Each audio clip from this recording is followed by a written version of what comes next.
Hello, and welcome everyone to the Soldiers of Cinema podcast, episode 42. I'm Clark Coffey, and with me as always is Mr. Cullen McFader. What's up, buddy? Howdy. How's it going? Your mustache is looking. I wish that we did video along with this audio because I know. One day. You are crushing it. You are crushing it. I have mustache envy. I wish that I could grow a mustache like that. I was actually revisiting. We're going to take a quick digression here, and this is not what this episode is about, but I had watched Tombstone recently, which is one of my favorite movies from my childhood. And the reason I was watching Tombstone was because I had recently watched Val Kilmer's documentary, Val. Me as well, yeah. Which I really enjoyed. And, you know, again, I don't want to get too far off our path here, but I really enjoyed the film. It reminded me how much I enjoyed a lot of Val's work. So I was watching Tombstone, and I was just like, I have never seen a better mustache in my life than Kurt Russell's mustache in that film. Oh, it's like, so good. Is it even real? I'm like, how can a mustache be that real, like that thick and full? And I'm like, I just have mustache envy. Of course, nobody there would know unless you knew me personally, because this is audio, but I just am like really lacking in the facial hair department. I do not have good facial hair, and I feel a little bit sad for that. But what was that? You did a sketch once about the spray-on beard. Yeah, that's a good one. I remember that. I did. Yeah, I did. Colin's referring to. I did like a short film, like just a sketch basically of like a fake commercial for a product that I had named Insta Beard, which was a spray-on beard. And yes, that was the inspiration for that, was that I was sad that I can't really grow a beard or a mustache. So anyway, all right, but on to what this podcast is actually about, and that is Paul Verhoeven's 1987 film Robocop, which was picked by Cullen, and I'm excited that you did, because I am a big fan of genre films, of which this is definitely one of them. Oh, totally. And that summer, it's actually interesting because if you read the release of this movie, it was like that summer was just filled with genre films. Yeah. Well, and you read some of that. Again, to go on an aside just for a second. Yeah.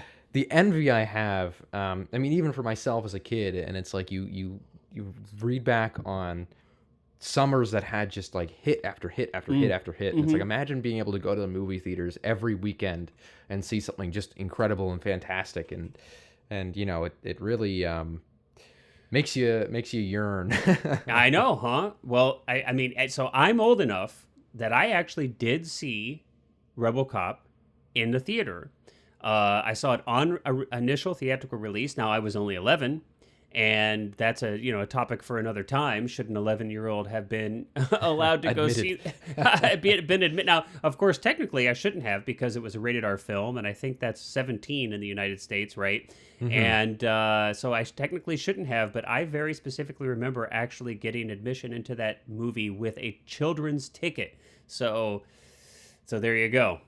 Yeah, I also was old enough to see this in theaters, but last weekend. So yeah, well, that's it was actually funny because I chose this before I knew that I was going to get the chance to see it in theaters, and then a friend of mine was just kind of like browsing local. There's a lot of really great independent theaters that are just single screen theaters in Toronto that are do a lot of second run shows and classics and stuff, and they were doing a double feature for free, no ticket charge. Wow. Of Robocop and Manhunter one night. And so I was like, nice. Hey, I'm doing that for the podcast. I might as well go and see it. And so it was the first time I'd seen this in theaters, and it was really, really great to be back in theaters. In a theater. And also be able to see, one of my favorite movies. I think that this is pretty high up there if I was going to list, the movies that I love. I very different than a lot of the other movies that I like, but I think that it's just so well done and so perfectly crafted with such a clear intention that of course we'll get into in detail. But I mean, it's right up my alley, because I am not. Look, I love all types of film, but really my heart is probably most into. The way I would describe it is a film that punches way above its weight class. This is a relatively low budget genre film. I mean, for crying out loud, it's called Robocop, right? It's funny. It always reminds me of, if anyone has played like the Grand Theft Auto games, that there's always these things in the games that are like fake movies, and they'll like play a trailer for the fake movie or whatever. Right. It's always this ridiculous title, and Robocop to me seems like a movie that would be in that universe. That it's like a satire. It's so ridiculous. Yeah, absolutely. But this movie has no business being good, right? Let's on paper, this movie has no business being a good movie, but it is, and in spite of all of these things, it is fantastic, and it's a much better film than it has any right to be, and I absolutely love, those kind of films. Maybe it's because I love underdogs. I don't know, but or maybe it's because it's just the way my mind works, and it's, when I imagine sitting down to make a film, this is often the kind of film that I like to make. It's not pretentious. It doesn't take itself too seriously. It revels in what I think makes cinema great, which is kineticism, and yes, even that means violence. And I think it embraces what cinema is, which is visual storytelling, and of sometimes mythic proportions here, and I love it. I just love it. So I've always loved RoboCop. But let's talk about that a little more. It's one of the things we always like to jump off it with, is kind of our first impression, our first experiences with the film. And so we both saw this film young, but of course I saw it in '87 and you saw it much later, but we both saw it about the same age in our lives. So tell us a little bit about, where you were when you saw this film for the first time, if you remember, and kind of what your impression was. How did you feel about the flick when you first saw it when you were a kid? Yeah, I think I was 12 or 13. I think I was just in middle school at the time. And it's honestly not an exuberantly interesting story, but I remember seeing, I think I either saw it on like AMC or Spike TV. Okay, like on TV. Like okay. they were just playing it, and so commercial breaks and all that. And of course, I'm sure it was censored down to, be allowed for TV. But I just remember being so caught up, especially the music. Like I love the score for this movie. I think it's pretty much a perfect score. It's outstanding, and it's bombastic, and it's like loud, but it's got such a wonderful theme that you whistle while you're coming out of the theater. But I remember I used to I just loved this. My dad, I've spoken a lot about like the movies that my dad used to show me as a kid, and a lot of it was like Hitchcock and kind of like older classics like that, and things from like the 60s and 70s, but he was never really super into, with a few exceptions, like 80s action. So it was something that was kind of a blind spot for me growing up. I never really saw like Predator. I didn't really watch like the Terminator until I was older. Wow. And, I got it on Blu-ray myself, and so a lot of those like 80s action movies I kind of missed. Rambo and things like that. Yeah, those were like the meat of my diet as a child. So that was kind of I guess I was ironically seeing a lot from like before then. And again, Top Gun is a movie that my dad loved, so that was the 80s action movie that I used to watch. I still love Top Gun to this day, but so I was never really super like into it just by virtue of not having seen a lot of it, like that kind of genre. So I remember before I'd seen it, I knew what it was. I'd heard of it and always thought, again, it was just kind of like, I think seeing it on a poster and just being like, oh, it's just a stupid B action movie about a robot cop. And then I watched it and it was like this, like funny and punchy and brilliantly executed, brilliantly cast. Like there's no role in the movie. There's nobody that's not giving 110%, but at the same time isn't perfect for the role that they're in. Crisply edited. It's great edited pace. so supremely. And so I used to like play video games after and like play the theme song. And I'd be playing like GTA, or I'd be playing even some like World War II game. Yeah. And I'd be like shooting the guys to the Robocop theme. and like, it was just such a, it was one of those movies that, again, what's also funny is that it's not really a movie that, like, even though I loved it, it didn't have a ton of influence on me. Like, it's not something that I necessarily You're not going to go out and say that or like that in my filmmaking, I've never really like cited RoboCop as something that is inspiring me to make something. But at the same time, it's a movie that I watch very frequently. I probably watch it once a year, and this year I've watched it twice. It probably rubs off on you on ways, it probably rubs. Yeah, exactly. And I think the satire, especially, and like the way that he handles humor. Like I love, the moment, again, and we kind of discussed this, but the moment in the convenience store when he first is RoboCop and he goes in and the guy's like, F me, F me, F me. And he's like saying it like 50 times. And it's this really funny, moment of just pure action and insanity, but it's overlaid with this ridiculous performance by, you know, the robber and stuff like that. And so I think things like that certainly rubbed off on me. And I think that, you know, the style of that also has rubbed off in a lot of, like, I see, weirdly enough, like a lot of especially Edgar Wright's earlier movies, like I see a lot of this in those. I see, so there's tons of stuff that I think that I watched, especially as a kid, that I just don't think I realized was necessarily connected to this movie. Yeah. But yeah, I mean, it's great. I mean, I don't know how else to say it other than the fact that I loved it a lot as a kid, and loved the music, and I loved the action and the gore, and yeah. Well, that's totally, you know, and that's the thing, is like films can be enjoyable. You know, it's they don't have to always be this kind of highfalutin, you know, high art kind of thing, and that, again, that's what, you know, I think sometimes when a filmmaker sets out to make something like on purpose, you're shooting for, you know, for an Oscar, you're shooting to make something really elevated, and you know, there's, you know, a lot of times that can really kind of come back on you and turn out crap, and it does a lot of times, and I see that happen a lot. And you know, it's the Oscar winners are filled with films like that, to me, that are frankly dead inside. They're boring, they're dead inside, they lack humor, they lack kind of self-understanding, self-consciousness, and they take themselves too seriously. And you know, in my mind, there's nothing worse than a film that takes itself too seriously. It's just, they're boring to me. They're dead inside. And this, I think, is filled with fun. It's filled with a sense of humor, and super heightened. And but you know, and a lot of people feel this way. You know, you don't have to be embarrassed about liking this film. I mean, it was a huge commercial success when it was released in '87. It earned $53.5 million, which I don't know what inflation would be now for almost, you know, 35 years later, whatever it is, but that's substantial. It's probably a few hundred million, probably. Yeah, it's substantial on a small budget. It had about a $13.5 million budget, which, you know, even for then was not huge, especially for a science fiction kind of futuristic action movie. That was pretty low budget.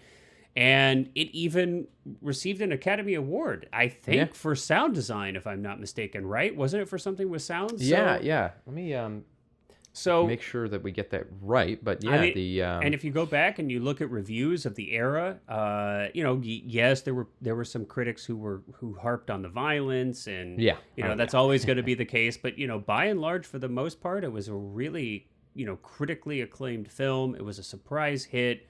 Audiences loved it. Yeah. So. Oh no, I'll never be apologetic for my love of RoboCop. If I was into like cosplay or anything like that, or you know, one of those people that goes to conventions and like dresses up, I would totally. Well, you've got RoboCop. I think that you should do that, and I think you should keep the mustache. Oh, so yeah. It's like a modern, yes, a mustached RoboCop would be awesome. Obviously, we would, you know, you could just see that mustache peek out like right below the visor there. I think that would be fantastic. That's awesome.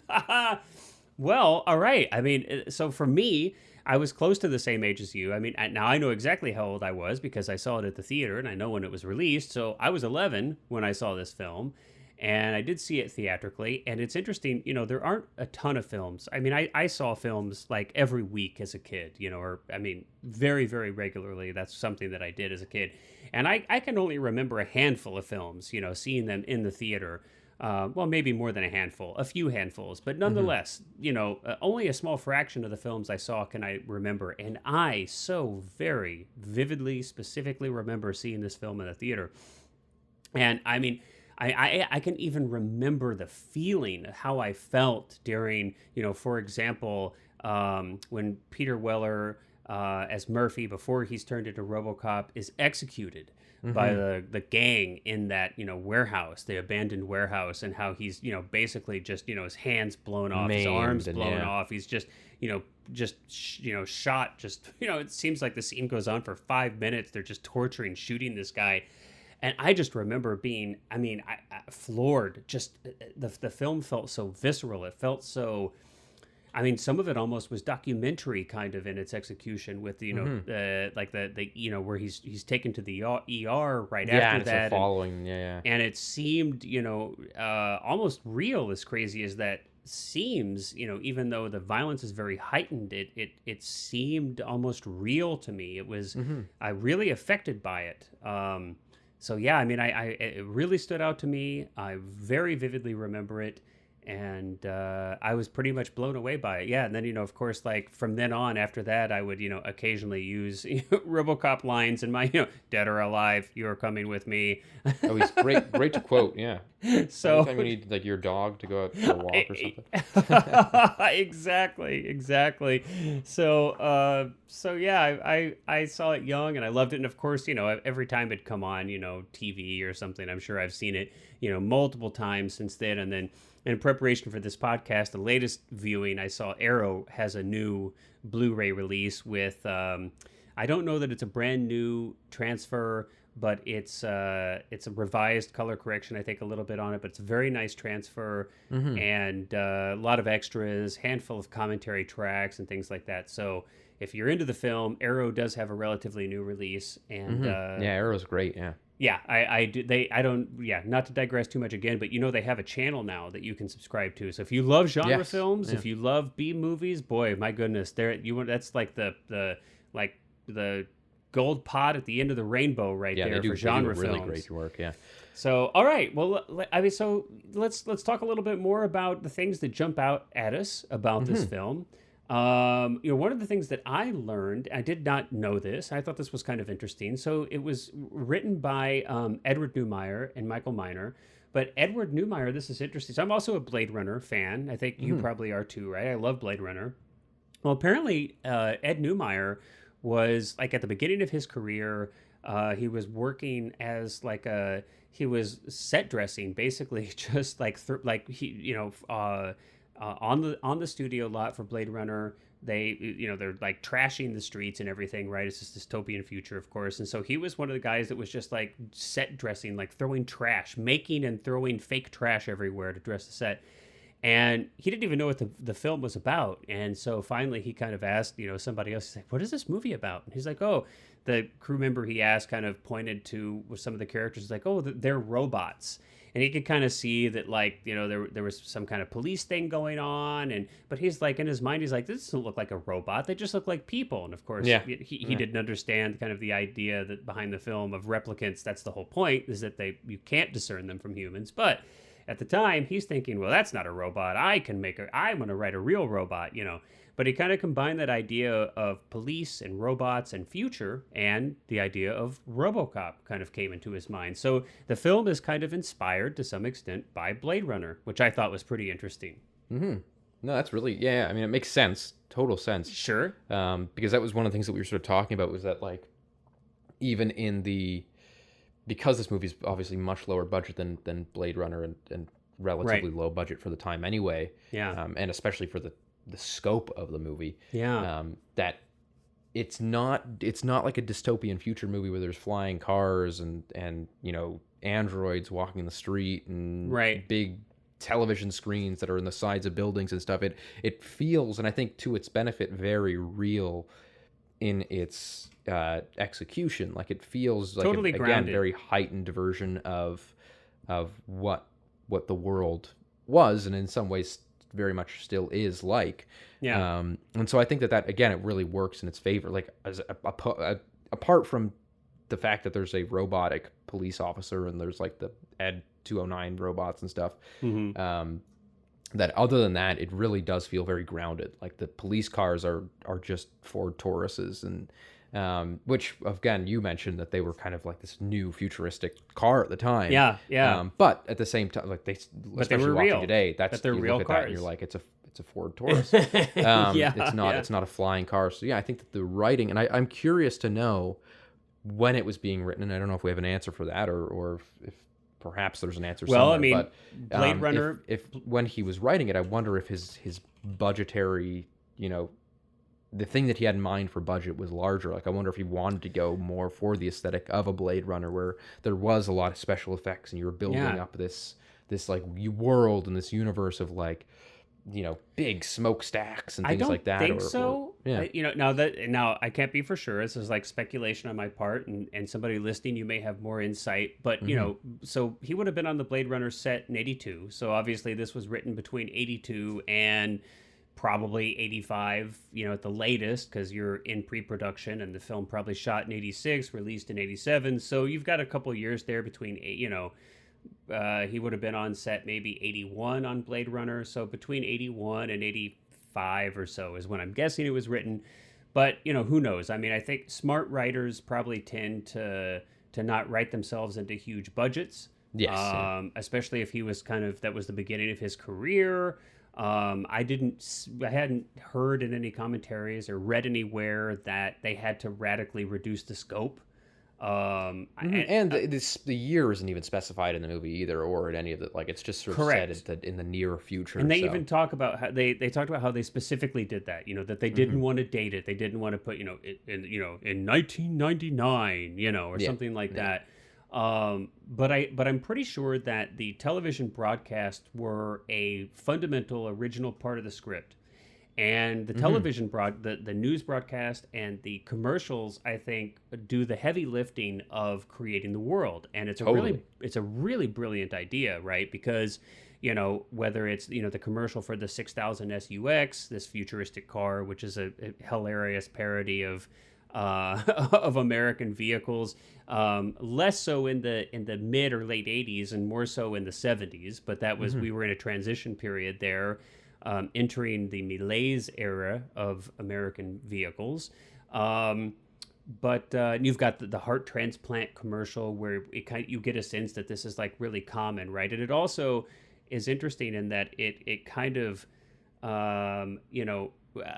now we have so many like pharmaceutical companies advertising directly to consumers. And so this kind of was, kind of guessed that was going to happen a little bit, with this like heart transplant stuff being directly, directly just a marketing thing, marketed to consumers. And it's a whole, on a lot of little levels, it's fun. I mean, because it's also, you've got obesity epidemics. And so of course, the heart thing kind of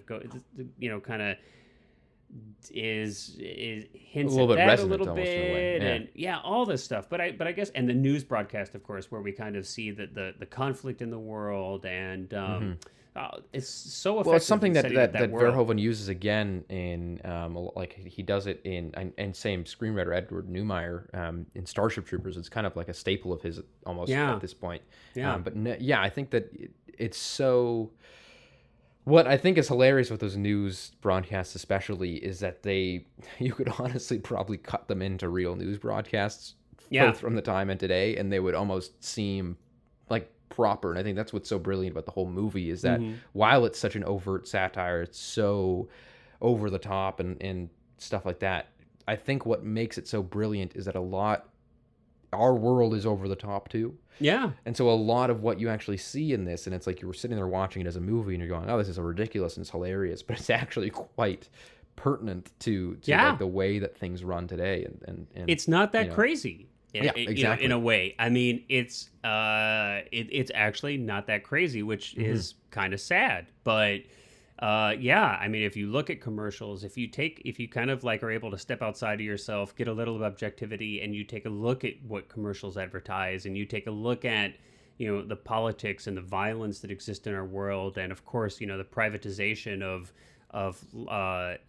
law enforcement to some extent, but most like prison, you take a look at the militarization of police force, which has just exploded. Hyper Reaganism, and so many of these things, right? And kind of neoliberalism and the Reagan 80s and all this stuff. You're like, wow, a lot of the things that they were speaking to there, it's not that far-fetched. It's not that much of an exaggeration, And I guess that's kind of the point. It's like, how do you satire something that's already outrageous? You really have to take it to extremes. And I think that's what Verhoeven does here. And that's, we talked, it's interesting, of course, this film had a hard time achieving an R rating. They had to excise some of the violence in order to keep from it having an X rating. And, and you and I were talking about this a little bit before our recording, but it, in a way, it's funny. The MPAA actually did themselves, I think they did themselves a disservice. If they wanted the film to appear less violent or disturbing, they should have allowed that violence to remain, because that's one of the things that Paul Verhoeven himself says. Yes, he was almost like terrified when they were like, cut this, and this, because he was like, it's going to if make it I too cut real. these violent scenes down, then it's going to seem intentional. And it's Yeah. going to seem like the violence is supposed to be violent and disturbing. And it's Whereas supposed to be, when it yeah. was over the top, when there was a minute straight of the guy getting shot in the boardroom and you know, Murphy's death that was so much more violent and things like that, Right. then it was very clearly supposed to be over the top, and it was very clearly a joke. And he was sort of like, I was horrified when they were like, cut that down. And I think that that's a big reason. I think there was like, if I'm not correct too, like censorship of the movie in the UK as well. And that was like a huge issue for him, because he was like, no, it's the bigger you go, the more clear it is that it's a joke. And Right. so I don't actually know if I've ever seen the like the really cupped down versions of the movie, other than when I first saw it on TV. Yeah. But I don't really remember that. That's not, of course, the version that sticks in my head.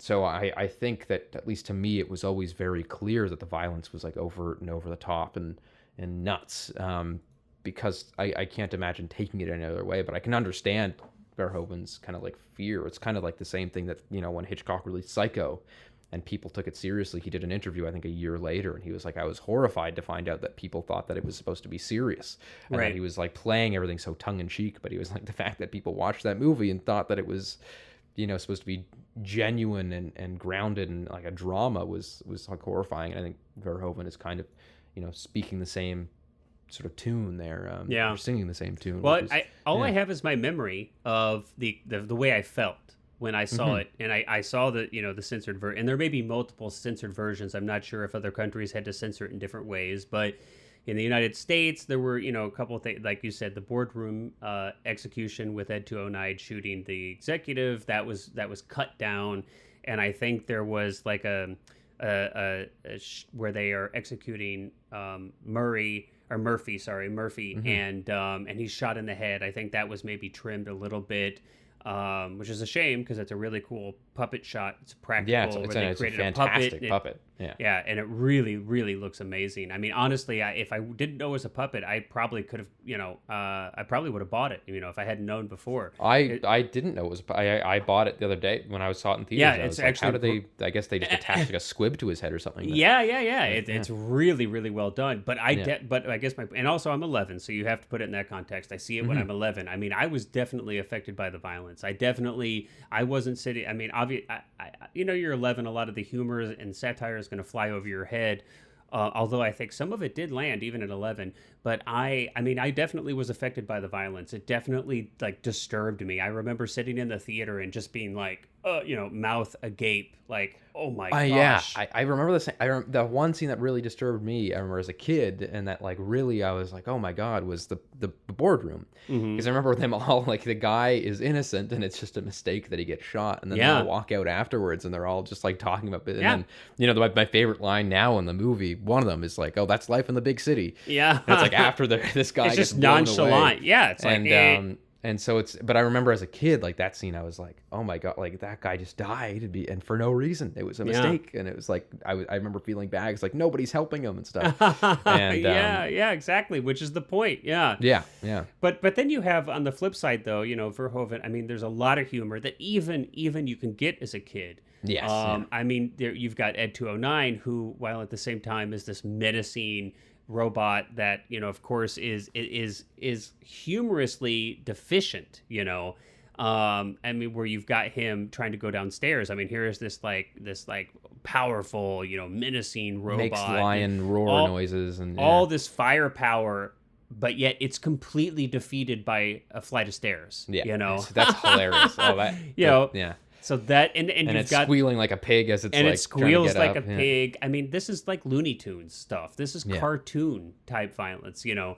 And my favorite thing about the Ed 209s too is that in like a lot of other movies like this, they would be some formidable foe, but they, apart from the one little bit when they're in the like the actual office and it's shooting the rockets at them, really don't pose that much of a threat. And that's kind of what I love about it, is that they're never really this big, you know, threatening like machine. It's that they're just always so laden by their inefficiencies. It's the people behind that machine that are menacing and terrible and dangerous. Yeah, the machine itself is kind of, really, it's a poorly executed And they even mention it in it's like, this is a piece of crap, but it's going to Yeah. make us a ton of money. Who cares if it works? I don't care if it works. Yeah, that's what he says. We've already shipped We're out going all to the sell orders. parts Yeah. for this for 15 years. It's going to Yeah. be it's going to be a cash cow for a couple decades, Well, and that's the point. Is that's why it kills the guy in the boardroom, because they're cheaply made, right? It's that they're not well made machines, and it's really like hitting on this whole idea of this again, this like corporate culture, and especially in the '80s, so hard. Like it's not subtle in the way it does it, which I think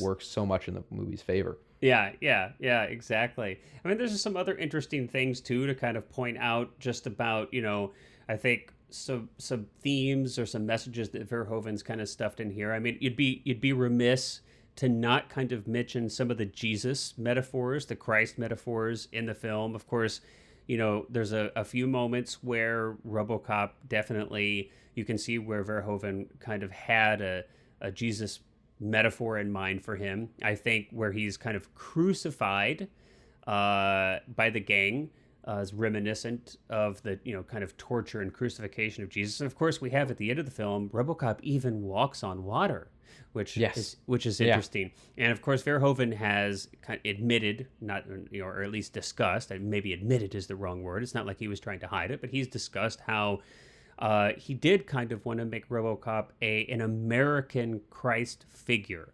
that he was just interested in kind of the story and metaphor of Jesus, and he felt like some of those aspects would be interesting to incorporate into the character. And I think that does definitely come across, even if not consciously. I think it's definitely comes across. Even kind of like the nailing the nails into the hands as kind of symbolized with the shotgun and I guess shot in the hands and just add some extra elements. But I think all of these things, it's the satire, the humor, some of these Jesus metaphors. We even have interesting kind of way that gender is dealt with in the film. I think in a lot of films, especially of this era, Nancy Allen's character would have been sexualized, would have been a love interest or something of that type, and they don't even remotely go there. She's desexualized. She is, her hair is cut short. The clothes are completely, they're covering any kind of way that you might be able to tell the gender of the character. She's never in some. She's never ever. Yeah. And we have, in the beginning of the film, when we're in the locker room, the police, both, everybody shares the same locker room. And it's no big deal. It's, nudity is not sexualized. It's just matter of fact, These are things that you don't often see, especially in a film from that era, especially in a genre action film. I mean, it's quite the opposite, right? You'd usually see gratuitous nudity. And hypersexualization. And there'd be a love scene, and there'd be Well, it would be love, it'd be sex, but just sexy, But that's usually what you would see, right? I mean, matter of fact, like a studio would demand it. They'd be like, well, we got you got to sell tickets. We got to sell tickets, man. So that's it. That's interesting. I feel like those things really stand out, and together are a big part of why this film endures, and why it kind of stands apart from so much of the other stuff that was made in this space at that time. What else? I mean, there's some, on the special effects side, I mean, we talked about a little bit of this, but I think it's Phil Tippett did all the stop motion, who's like a legend, right? And I love it. The stop motion work for Ed 209 is great. They had, of course, like a small, like not, well, I say small, I don't know exactly how big they were, but of course, like fractional sizes of the Ed 209. They also had, I think, some full size Ed 209 puppets. There's a few moments where it's full size, but I don't think the full sized one ever moves or anything. I think it can swivel, but I don't think it ever moves. And it's just so that the actors could stand next to it, But I think the puppet work is fantastic. I mean, the stop motion, of course, this is stuff we don't see in today's day and age. This would absolutely be done with CGI today. But I just love it. Maybe it's because I grew up on it, and and it's obvious. You look at it with a modern eye, and of course, it doesn't look fully realistic, but it still looks better than really CGI well in the scene, to I me. think. I think it's integrated in a way that it feels like it's in the scene, even if it does look sort of janky and stop motiony. But I also grew up doing stop motion, so any stop motion I love, but Me too. With your toy, you did stop motion with like action figures and things. yeah, And, the me action too, of figures, course, Legos, yeah. clay, and things Yeah. like that. Yeah. So so I'm the same. And so it speaks to my heart a little bit. Of course, I grew up where stop motion and practical effects were all that. I mean, that was the state of the art when I was a kid, and so many of the films that I watched. But you've also, I mean, there's a lot of, especially on the low budget. I'm really impressed with the matte paintings, for example. You know, they shot in Dallas primarily. It's like except for I think there's there's of course the overhead helicopter shots of Detroit, but there's some stock photos. There's like, yeah. or not photos, sorry. There's some stock footage to kind of establish that it's in Detroit. And of course, that's GM where it's building and all that, supposed to be. The steel factory where a lot of it takes place was shot in Pittsburgh, and then the bulk of it was shot in Dallas, and the landscape, the cityscape. Yeah, I think the OCP headquarters are the Dallas City Hall. And they did a great job of taking those buildings and turning them into something, unique and kind of futuristic with the matte paintings. I think there's the exterior elevator shots. Oh, it's great. Yeah. Really well done with the matte paintings. Just fun stuff. A little bit of, the OCP, their logos everywhere. You'd already mentioned the Ford Taurus, which was, now, of course, we look at the car and you'd say, but at the time, it was a brand new car. It had really not been released to the public, and it was really considered to be very futuristic design for its time. And so it was ingenious to use those vehicles. Actually something that I hadn't noticed, like you mentioned the logos, the OCP logos, I hadn't noticed until I saw it in theaters. That in the police badges and on the cars and like inside the police insignia, there's the OCP logo. It's written on it, which I think is just like a great little touch. It's a great touch, and again, it's like a little piece of world building that just shows that OCP is everywhere. They own everything, and they're kind of omniscient, omnipresent, and kind of this fascist kind of overhanging umbrella over everything. But they put their logo on everything, and they're concerned about profit over everything else. Everything else, which of course, it's... which I also think is hilarious, too, that there's this element, too, of like, nobody in the corporate world is a good person, but there are the corporate people that are like better than the other there's certain corporate people who are better people than other corporate people, but none of them are good. They're all horrible people, right? Because you've got the older guy, you've got like the guy that's kind of the CEO, or kind of the founder. He's kind of like the founder, and it's like, well, my goodness. I mean, if you think about it rationally for a second, he's the worst of all. I mean, he's the head of the whole darn thing. Well, he starts out with the big speech about how like crime is a cancer that has to be written out of society. But you actually but we cheer for him being saved. You cheer for him being saved by Robocop, and then you've got, of course, like a fantastic, we can get into performances some more in a second, but you've got Miguel Ferrer, his character. I mean, he's this like ruthless up and coming executive who, cutthroat guy.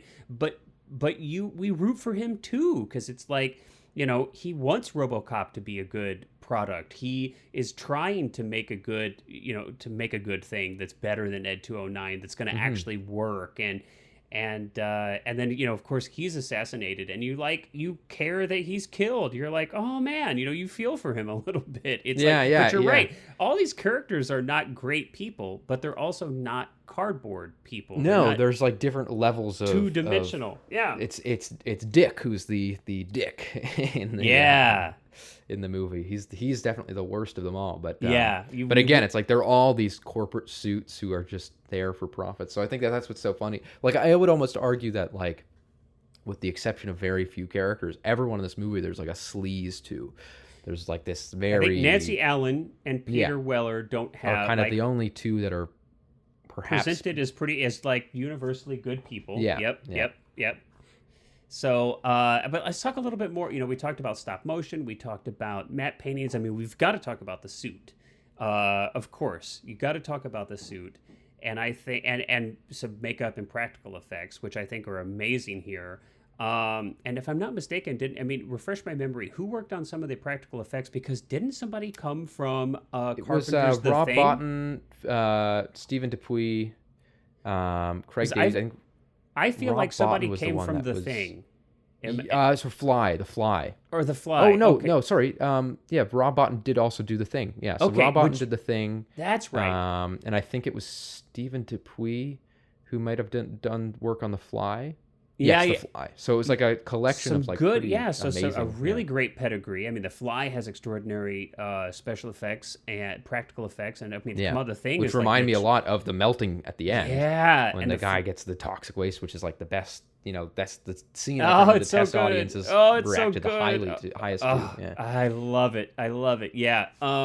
Yeah, actor Paul McCrane gets his character gets like pushed into the huge vat of toxic waste, and I mean, that blew me away too as a kid. I was just like, what? Yes. Oh god, that scene's so great. And Yeah. I think for like the next 10 years, I had this thought that like if I touched anything toxic waste, I would That's just what's gonna melt. happen. That your hand was gonna like start going. Oh, that's such a great scene though. And then he's just smooshed. I mean, and then Oh yeah, he just explodes into like Just, blue like, or green goo. like because he's just like dissolved. It's like his body is like all, gelatin at that point. And oh my gosh, it's so good. But I mean, yeah, like we've already talked a little bit about the Murphy puppet that's shot in the head. That's an extraordinary. I mean, there is just a lot of great special effects, practical effects. The suit. Now, it's my understanding that suit was an absolute nightmare for Weller to work in. I can only imagine how horrible that was. And I mean, it's interesting. It's easy to dismiss Weller's performance or to kind of take it for granted, but that had to have been really hard work. And I think he does a superb job. I know that, it's talked about how much work he put into, he studied with somebody from Juilliard in movement for months and months and months leading up to this. And as the story goes, he did all this work, we figured out like this whole kind of set of movements, of robotic movements that was going to be a part, like the basis of his character. And he gets there on the first day of shooting, and first of all, because it was the first time they'd done it and they hadn't quite figured it out, it took like 9 hours to get the suit on for the first time. Jeez, yeah. Oh, so the first day's shooting is gone just in trying to figure out how to get him in the suit. So 9 hours, but then once he finally got the suit on, he realized that none of that preparatory work that he did with this trainer from Juilliard was going to work because the suit didn't allow him to move at all. Like, well, also, I mean, think about facial. Like, you only see the bottom half of his face for most of the movie. You don't even see his eyes, and what this is like the most expressive part of an actor's face is their eyes, and they're taken away from him. So you're right. You get like the bottom. You get his chin and his mouth and his gross major motor movements, and that's like all you get. But look at how much he is able to deliver. And I think it works so well it works so well. I feel like the suit has heft. I mean, and this is a huge part. The sound effects, the sound design does so much heavy lifting on selling that suit. The steps, the sounds of Robocop stepping, his movements, the servos or motors moving when he, it really does a good job selling it, because I can only imagine. I mean, if you take that stuff away, like imagine in your mind, take away all the sound effects and imagine what that suit actually sounded like in live audio on set. I mean, it probably was like squeaking, clicking plastic.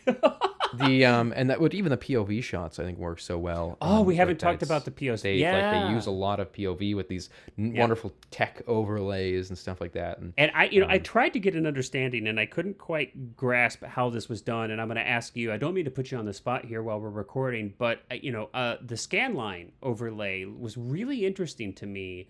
And I was trying to kind of suss out how they did that from a technical perspective. Now, my first thought was like that they had like an actual kind of like shaped piece of glass or something that they might have put over the lens to kind of distort the light in ridges that way. But I don't think that's how they did it. I wouldn't be surprised if it was an early digital, like, because Tron was 82, so 5 years prior to this. I don't think there were any digital effects. Okay, so then it could have been. It also could have been something that was like painted, like I think you think of like painted. how lightning used to be done, where it was like painted into the frame on the actual Yeah. celluloid. So maybe So I somebody wouldn't be knows yeah. if anybody knows out there, but I was just really intrigued. Of If I course, was gonna guess, it would be painted. If there were for sure no digital effects in the movie, then yeah, I would guess that it was painted. yeah, I just think but it's funny if you kind of think about it for a second. It's kind of funny that RoboCop has such low resolution vision. Yes, no, yeah, that it's all like blurred and He's got like 240. He's got like 240i like yeah. vision. So you can see the scan line. Yeah, You yeah. can like the No, scan lines are like giant, But no, but they did a great job of, and I think that's another thing that really sets this film apart. That their POV stuff. I mean, it's humanizing well, in a way, it's just entertaining. It's interesting. Of course, Terminator did this too, but we get to see inside. I mean, it's like that's what you want as an audience. You're like, oh, what is it like in there? What does it feel like to be RoboCop? And I just love that Verhoeven gives that to you as an audience. You get to see what he sees. You see him like picking out things and targeting, and I love also the effect when he's unscrewing the helmet and how they just had the screws basically in the drill, so as it looked like it was coming out. It looks like it's coming out. Sure, it's such a great. And then they would just cut to another real shot of drills coming out of a prop, and it's they genius. did a lot of. And again, it's like what you kind of love about especially movies of that era and stuff is that everything is like a different trick. It's very much you get that feeling of like a magic show where it's like, how are we going to trick people into believing that this, whatever and I guess is that's real. part of what I love more, about I just love that more than CGI, and maybe that's what it is. It's like it's magic. I know when I go see a magician perform that magic isn't real. Of course, I know that it's not real. But what makes it intriguing is that I know they are actually doing something in front of my eyes. It's the illusion, yeah. Well, yeah. I know that it's hard work. It's like athleticism. I mean, there's a lot that goes into sleight of hand that's extremely difficult to do to make those illusions work. It feels a little like cheating when it's just CGI. Yes. I mean, and look, I know CGI is here to stay, and I know it's a valuable part of filmmaking. I get it. I'm not, it's here. What can you do? But I guess there's just a little part of me that's like these things that you describe, these small tricks, that feels like magic to me. And even though I know how it's done when I watch the film, I appreciate it. And that just could be that I'm old, and that's how I grew up. But I do want to say too, real quick, we were talking about those POV shots.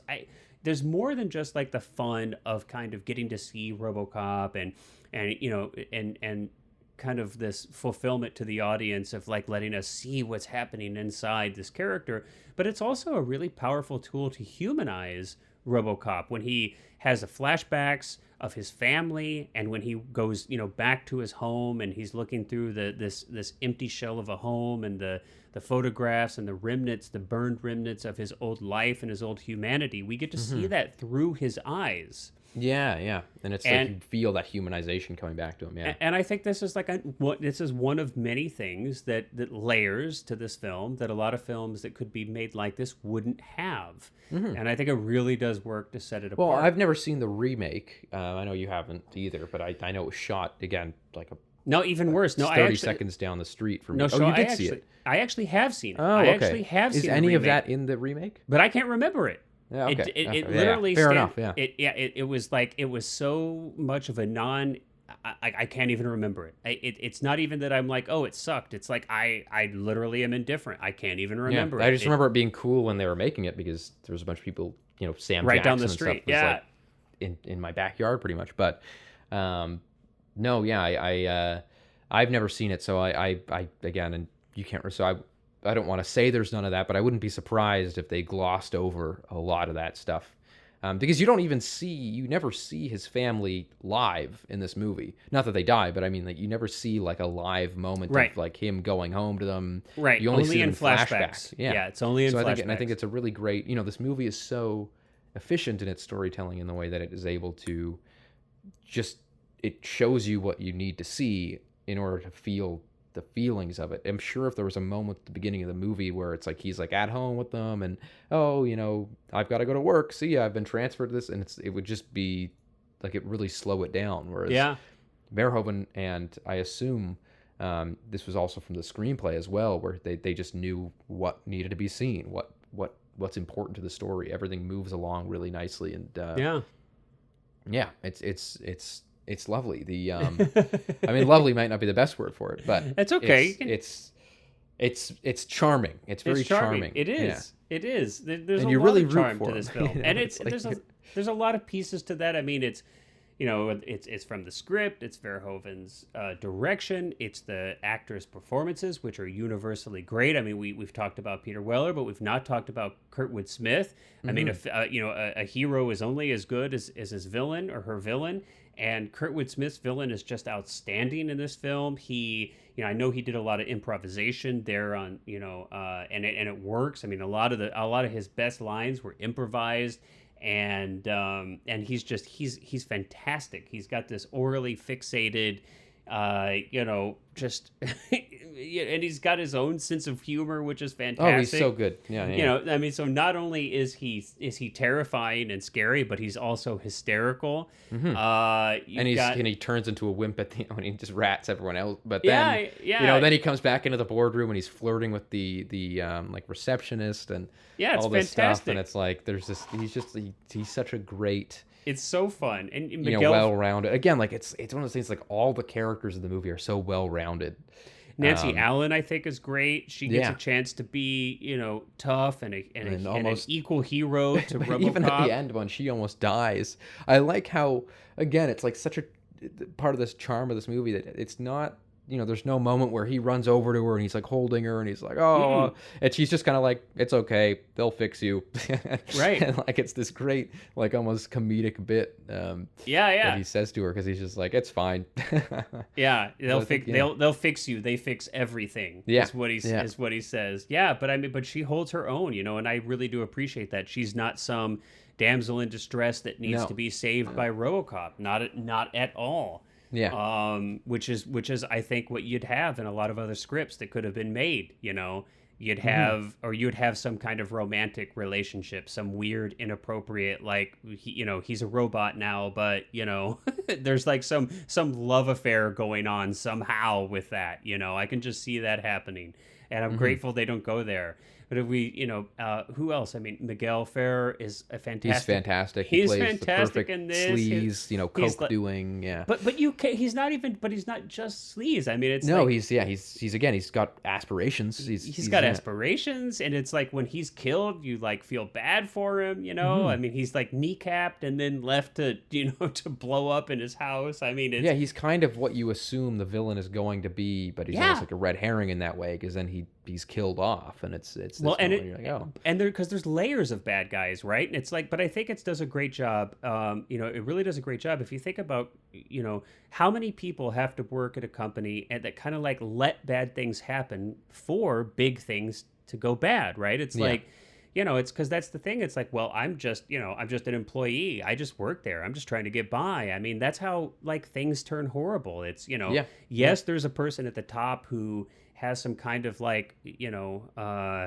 sociopathic, ideas maybe about what a company's role is in the world, and that stockholder profits are the only thing that matters. But for that to work, you also have to have a lot of employees working at that company who also don't care either. With the line. Yeah, and then you also have to have a lot of stockholders who don't care and don't ask questions. And that's, of course, exactly what happens in the real life. So it's I think that's perhaps what I call it kind of the Verhoeven curse, which is the shame of a lot of Verhoeven's works, is that he is such a, to me, brilliant satirist that oftentimes the satire goes over a lot of people's heads. I've seen people discussing this movie and discussing Starship Troopers thinking that they are 100%, serious and in on what they're or really going for what they're doing. And really, so which I think people take it very literally. It's bizarre to me because it seems very obvious to me. But I think that it's just one of those things that it's like I can't imagine watching this movie and not coming away with it thinking that it's a satire of corporate culture and corporatism and neoliberalism, but it really, I think one of the things that it does is does that really well because things are so well rounded, and so there's a lot of, as heightened as the movie is, there's a lot of realism in the things that are being presented. There's very real elements to this movie. Well, it's gritty. It's gritty. Yeah, exactly. It's very gritty, and it's very unapologetic in what it's kind of going after and making fun of. Yeah. And I think because of that, it feels like it could be genuine in a weird way, but it doesn't. I mean, again, it's not difficult to discern what's being made fun of in this movie, but I'm not necessarily surprised that some people watch this and go like, yeah, it's like just a badass action movie and nothing more. Yeah. I'm not surprised that kind of goes over people's heads sometimes. Sure. And especially, again, same thing with Starship Troopers, which of course is another quite similar in tone Verhoeven movie. Yeah. So Look, it happens. It's always going to be the case. I remember like another film that's good, Fight Club, which actually kind of was like mocking and parodying this, kind of like fascist group of people who get together and, but what did people want to do? They wanted to start their own fight club. They thought it was cool. This is like, this is since the dawn of time, Totally. different people, when you've got 100 million people watching, a film, you're going to have percentages of people who think all kinds of different things. You're never going to solve it, basically. You're never going to get everyone to, and that's okay. See it the same way. That's okay. And that's a totally different topic for a totally different time. But that's, it's interesting questions about, what is the responsibility of the artist, if any, when it comes to the responses of their work. And those are really interesting questions for another time, perhaps. But well, anything else we could think about? I mean, we've talked the soundtrack. Basil, I think is it Polidorus? His soundtrack is fantastic. One of the best. Yeah, I love it. And the cinematography is Joost Vacano. And I wasn't terribly familiar with his work, but we looked him up. He's done work for some other Verhoeven films. Yeah, he was kind of Verhoeven's go-to, it seemed like, until 2000, basically, which might have been, I think, when he retired. Yeah. But everything just the film is firing on all cylinders. What more can you say? Oh, it's unapologetic, it's bombastic, It went on to, of course, to inspire, an entire franchise, which sadly, and I would say almost an entire genre. You're right. Yeah. I mean, we're talking TV shows, cartoons, video games, movies, a remake, and sadly, none of it has lived up to the promise of the first film. Sadly. But I think that just goes to show even more, how rare it is to get such a talented group of people together on one project. It's, all the stars aligned for this. So I'm glad that we have it. And it's a film that stuck with me. And clearly it has you too, because you've picked it for this episode. And what fun it was to revisit it. Such a coincidence that I was able to see it in theaters picking it. That's fantastic. Now, if only it could have been in film. But hey, you can't have I wish, yeah. All right. Well, I guess we'll wrap that up. Episode 42, Verhoeven's Robocop. Cullen, thanks for picking this film, and I really enjoyed discussing it with you. Everybody out there, I hope you enjoyed listening to our discussion. Until next time, we'll see you all on the flip side.